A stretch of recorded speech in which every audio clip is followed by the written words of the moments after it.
Es un apasionado de la ciencia y la tecnología, especializado en informática, neurociencia, sistemas mecánicos eléctricos y electrónicos. En su extensa experiencia como profesor ha impulsado la formación de grandes talentos mexicanos. En la última década se ha ocupado de mejorar y perfeccionar la educación a distancia. Él es Francisco Cervantes y hoy, en corto, platicaremos con el coordinador de la Universidad Abierta y Educación a Distancia de la UNAM. Acompáñenme en esta charla. Francisco Cervantes Pérez nació en el municipio de Apaseo el Grande, Guanajuato, el 10 de octubre de 1952.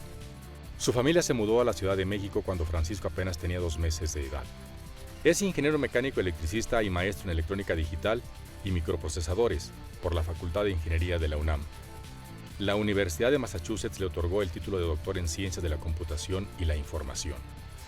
Desde muy joven inició su carrera como docente y en casi 40 años de experiencia ha dirigido más de 60 tesis de licenciatura, maestría y doctorado. Además, encabezó la creación de la Maestría en Tecnologías de la Información y Administración en el Instituto Tecnológico Autónomo de México, el ITAM. El doctor Cervantes ha dedicado más de 3 décadas a la investigación en instituciones nacionales e internacionales como la Universidad de Massachusetts, en Estados Unidos, la Escuela Nacional Superior de las Telecomunicaciones, en Francia, el ITAM, y nuestra máxima casa de estudios, la UNAM. Es miembro del Sistema Nacional de Investigadores y pertenece a la Academia Mexicana de Informática. Experto en ciencias aplicadas y desarrollo tecnológico, el doctor Cervantes se ha involucrado en la educación abierta y a distancia. En 2004 fue coordinador de la Universidad a Distancia de la UNAM y de 2013 a enero de 2016 se desempeñó como rector de la Universidad Abierta y a Distancia de México de la Secretaría de Educación Pública. Ahorita si me pregunta qué soy, ya no sé, porque ya tengo una mezcla tremenda de disciplinas en lo que he aprendido, que sigo siendo ingeniero, pero ahora trabajo mucho la parte de las tecnologías, las ciencias de la computación, a ambientes o sistemas complejos, educación, neurociencias.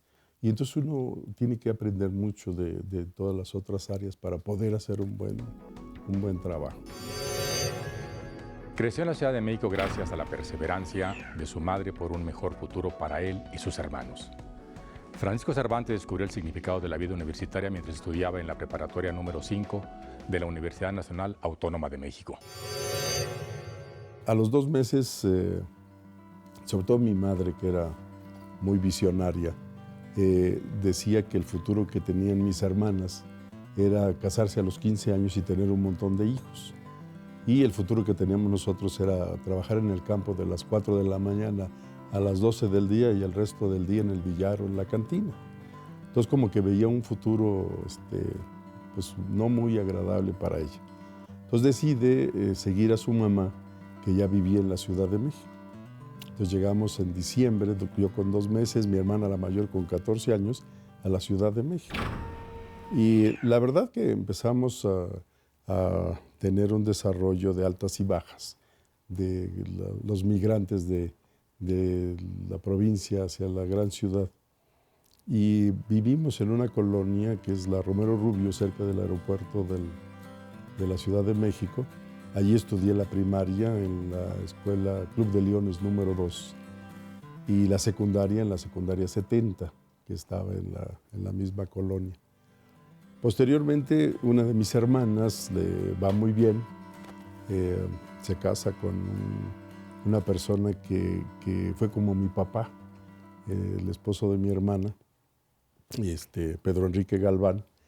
Me conoció a los 4 años y de allí me tomó un cariño enorme y fue el que me fue llevando para que tuviera yo mejores oportunidades de educación.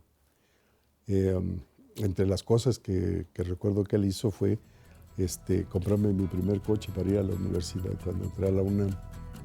Y siempre preocupado por qué me hacía falta y todo.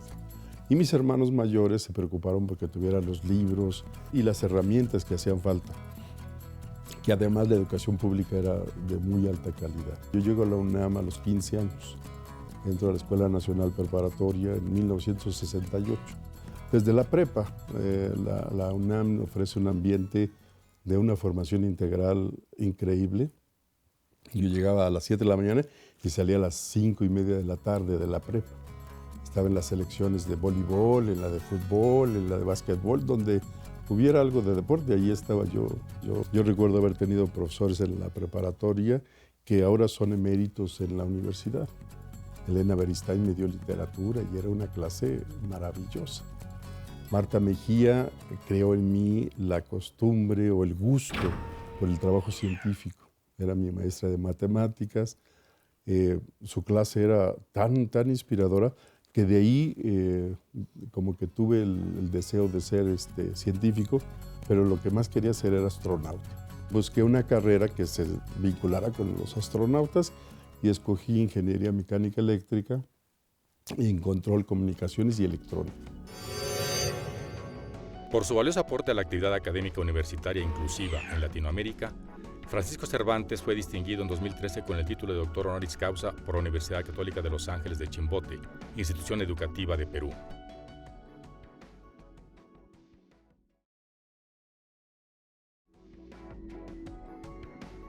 Aunque su anhelo de ser astronauta se desvaneció, Francisco Cervantes se considera privilegiado de la educación superior que recibió por haber encontrado su verdadera vocación en distintas disciplinas.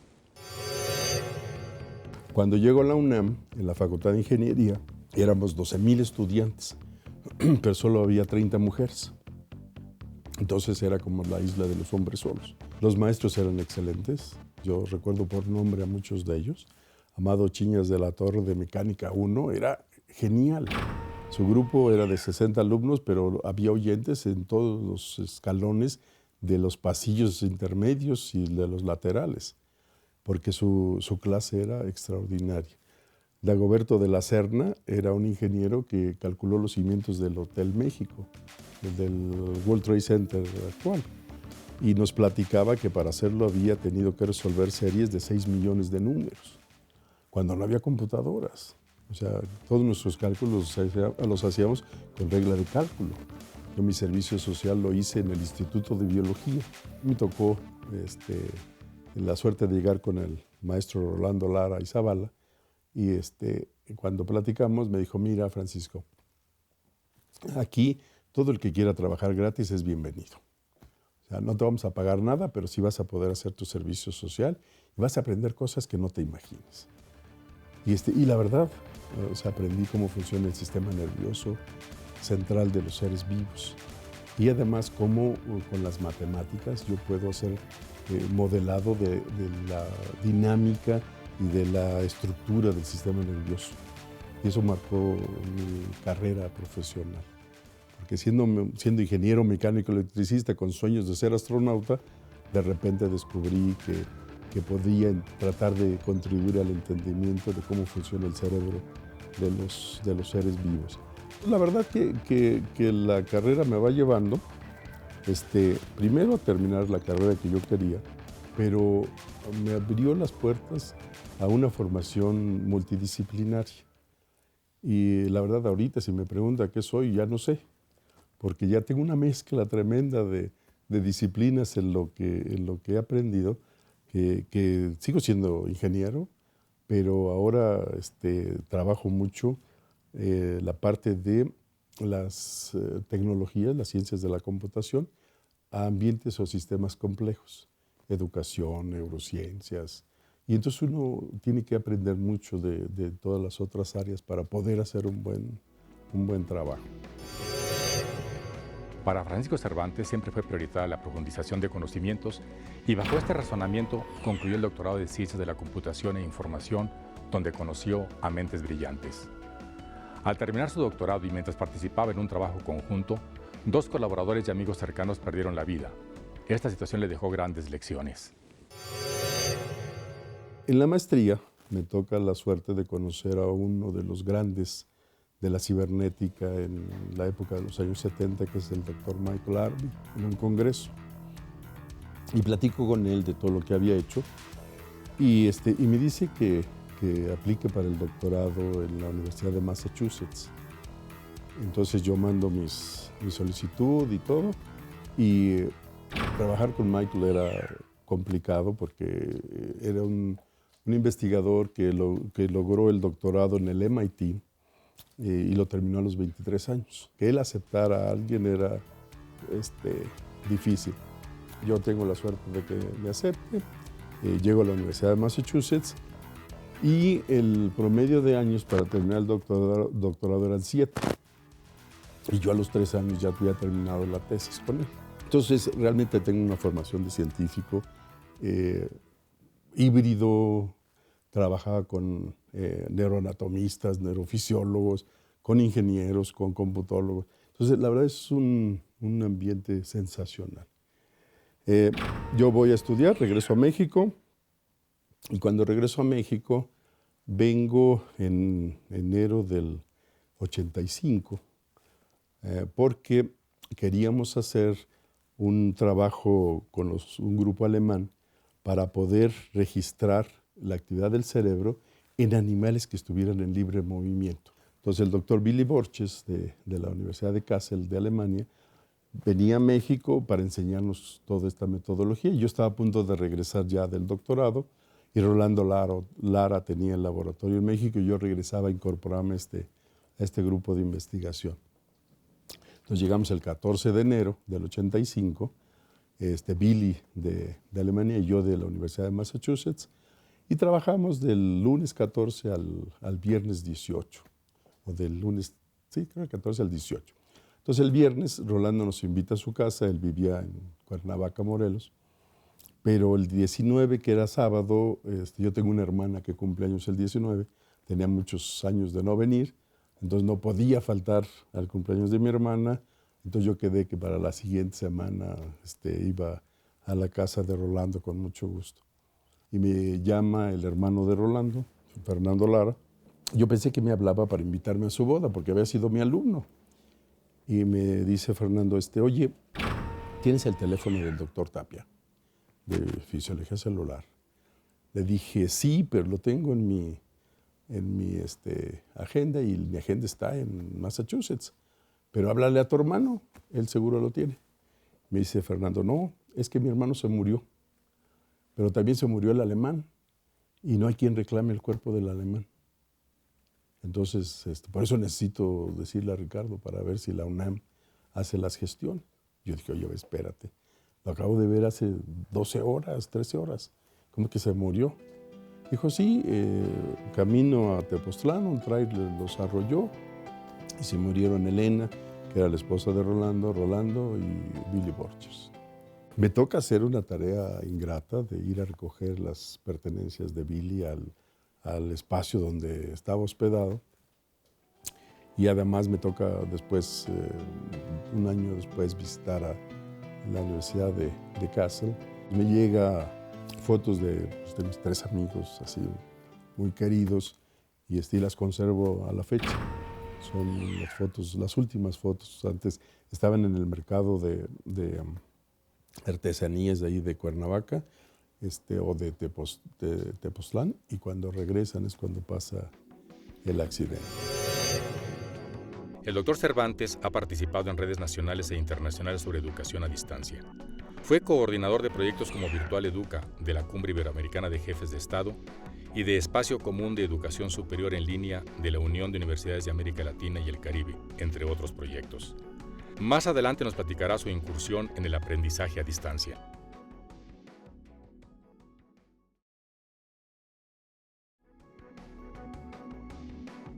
Francisco Cervantes tenía 23 años de edad cuando descubrió otra de sus grandes pasiones: compartir su conocimiento a través de las aulas.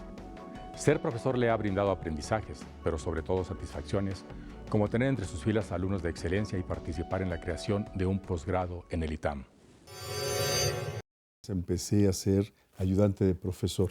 La UNAM tenía un programa de formación de académicos, de personal académico, de los mejores promedios, los metía como ayudantes de profesores en las áreas que a uno le interesaban. A mí me interesaba mucho teoría de control y teoría de la información. Como yo había dado un curso intersemestral, entonces me invitaron, aún sin titularme, que esa era una de las condiciones para ser profesor en la facultad, me dejaron dar clases en el 8º semestre.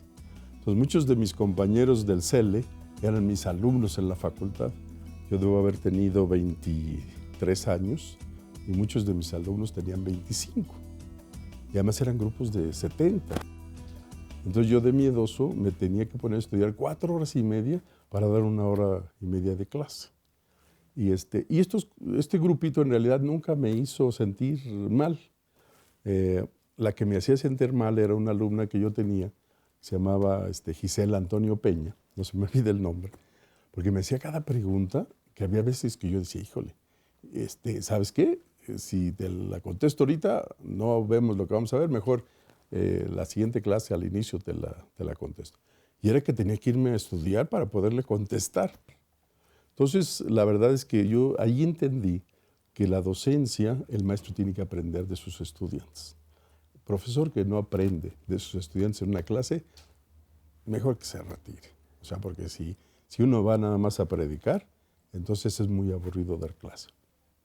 Entonces ahí empezó mi gusto por la otra parte académica, que es la formación de recursos humanos. Y empecé sin titularme, o sea, poco antes de titularme. Me cambio al ITAM en julio del 92. Y es una etapa en la que descubro otras cosas. En la UNAM es una formación más purista. Y en el ITAM empiezo a ver que lo que uno hace puede tener impacto fuera de la ciencia. O sea, puede tener resultados en la parte de ingeniería, en la parte de los negocios, o sea, que puede uno formar incluso profesionistas que no existen. Y en el 94 arrancamos un programa de posgrado que era la maestría en tecnologías de la información y administración. O sea, no solamente dejé de trabajar solo con científicos de la computación, sino que me fui más al área de la ingeniería en computación, pero además trabajando con los gerentes y los tomadores de decisiones de las empresas. Entonces, resulta ser un programa que yo estuve al cargo del programa 9 años y formamos cerca de 400, que además empiezan a tener impacto en las empresas. Y recibimos estudiantes de todas las universidades. Tuve mi primer estudiante de doctorado, el doctor Julio Collado Vides, que en 2011 fue Premio Nacional de Ciencias Exactas. Entonces llega Julio un día y me dice, oiga, yo quiero entrar al doctorado y estoy visitando a todos los que me podrían dirigir mi proyecto porque yo quiero estudiar el DNA como un lenguaje natural, ¿no? Y en el IMAS y en tal lado me han dicho que usted es el que me puede dirigir el proyecto. Regresa a las 2 semanas y me dice, oiga, ya visité todos y quiero hacer la tesis con usted. Y aquí está mi currículum. Y si no le molesta, quiero ver el suyo, ¿no? Y entonces me dio mucha risa. Entonces agarré el currículum, se lo di, ya los vimos los dos y los dos quedamos de acuerdo que sí queríamos trabajar juntos. Brillante, en 2 años y medio termino una investigación. Y es mi primer estudiante de doctorado y logramos que lo acepten en el MIT para un postdoc. Es uno de nuestros mejores investigadores en la parte del genoma humano. Otro de ellos, Luis Roberto Flores Castillo, es un ingeniero de estos brillantes que terminó la secundaria a los 9 años y trabaja conmigo más en la parte de neurocomputación, pero su sueño era ser físico. Se mete en una maestría en neurocomputación y después logramos que lo acepten en física gravitacional en Pittsburgh, en donde encuentra su verdadera vocación, que es la física de partículas. Cambia de programa, termina el doctorado con los honores más altos, lo mandan a hacer física, la parte práctica de la física a Fermilab en Chicago. De ahí lo invitan a irse a Ginebra, al Centro de Estudios de Ginebra, con un postdoctorado de 6 años, a un grupo que estudia la posibilidad de descubrir la partícula que es el bosón de Higgs, la partícula de Dios. Y ese grupo es el que actualmente ya demostró parcialmente la existencia de esta partícula. Luis Roberto es un científico de muy alto nivel también, que está haciendo un papel enorme en Suiza representando a México y representando la educación pública. Era un poco lo que platicábamos antes de cuál es el impacto, la importancia de la educación pública en nuestro país. Entonces, la verdad que me toca la suerte de tener estudiantes brillantes en la formación de investigadores independientes. Una oportunidad y un privilegio, primero ser formado por la educación pública y luego regresar a seguir formando a las generaciones futuras. Favorecido por la educación pública, el doctor Cervantes ha demostrado gran compromiso por extender la enseñanza en distintas regiones del país. Por más de 11 años ha trabajado en la UNAM y en la Secretaría de Educación Pública, obteniendo relevantes resultados en lo que a educación a distancia se refiere. En los años 60, 70 se decide masificar la educación superior. Pero a final de siglo se decide la universalización de la educación superior. Eso genera una presión sobre el ingreso a las instituciones de educación superior enorme. Y no hay capacidad para atenderlos. Entonces, un universitario muy visionario, el doctor González Casanova, emite un modelo diferente a la UNAM, que es el sistema universidad abierta, que es para atender a otro grupo. Le invita el doctor de la Fuente a que me haga cargo de esta coordinación. Y llego aquí en el 2004, en junio, y termino mi gestión en 2012. Pero aquí aprende otra vez uno el impacto que uno puede tener si hace bien las cosas, pero también el impacto negativo que puede tener uno si se equivoca. Y empieza uno a ver que el impacto que puede tener la educación superior es que puede llevarse la educación a los lugares donde tradicionalmente no han tenido acceso a educación. ¿Sí? Uno de los centros que se creó en el estado de Hidalgo fue en Tlaxcuapan, cerca de Tula. Otro en San Felipe Orizatlán, en la Huasteca hidalguense. Y uno tiene la buena intención de llevar educación y tener así. Empezamos a crecer la matrícula. En la zona metropolitana, por supuesto, eran cientos de estudiantes que podían ingresar, pero en San Felipe Orizatlán eran 100 estudiantes, de los cuales 70 eran mujeres. Y nosotros estábamos felices porque esas 70 mujeres que llegaban a educación superior iban a transformar la composición social de la región. Estas mujeres, en realidad, primero iban a garantizar que sus hijos estudiaran, porque esa es una correlación de la cual se tiene muy buen registro. Segundo, en realidad ellas iban a trabajar ya, como psicólogas, como trabajadoras sociales, en fin, ya iban a tener una actividad profesional en la región donde las mujeres no tenían ese papel. Entonces el impacto de que la UNAM llegara a San Felipe Orizatlán realmente mostraba el potencial que tiene la educación a distancia para nuestro país. ¿Sí? Inclusión social, pero inclusión social con equidad, porque la misma calidad de la educación que le damos a los de la zona metropolitana es la que le estamos dando a los de San Felipe Orizatlán. Creamos el espacio común de educación superior a distancia en México, con las universidades públicas, la Universidad de Guadalajara, la Autónoma de Nuevo León, la Benemérita Universidad Autónoma de Puebla, el Politécnico Nacional, la Metropolitana, la UNAM y la Veracruzana. Empezamos a hacer un trabajo de redes, se hace la red de bachilleratos, la red mexicana de bachilleratos a distancia, que actualmente sigue funcionando, proyectos de crear nuevas carreras. Luego descubrimos que la televisión educativa es un componente primordial. Y eso es lo que estamos haciendo en esta época. Trabajamos muy de la mano con la Dirección General de Televisión Educativa de la SEP. La COAED es responsable de Televisión Educativa de la UNAM. Y esto se da gracias a que en el 2013 me invita el subsecretario de Educación Superior a ser el rector de la Universidad Abierta y a Distancia de México, que pertenece a la SEP. Es una institución federal muy joven, que en pocos años ya tiene una matrícula de más de 100,000 estudiantes. Pero estudiantes que están distribuidos en todo el país. Si juntamos todas las instituciones que tienen presencia o educación presencial, cubren 681 municipios de 2,457. Pero la pura Universidad Abierta y a Distancia de México llega a 1,561 municipios. Esto tiene una cobertura del 64% ya. Entonces ahora trabajando todas las instituciones públicas en todos los estados, El objetivo es que a la brevedad posible tengamos cobertura territorial del 100%. He tenido una suerte enorme de participar en muchas cosas interesantes. Y creo que la más interesante es esta que estamos haciendo ahora. Francisco Cervantes Pérez continuará trabajando a favor de la educación, la ciencia y la tecnología. Agradezco su compañía y lo invito a nuestra próxima emisión para conocer, en corto, a otro mexicano cuya pasión por su trabajo está moviendo a México.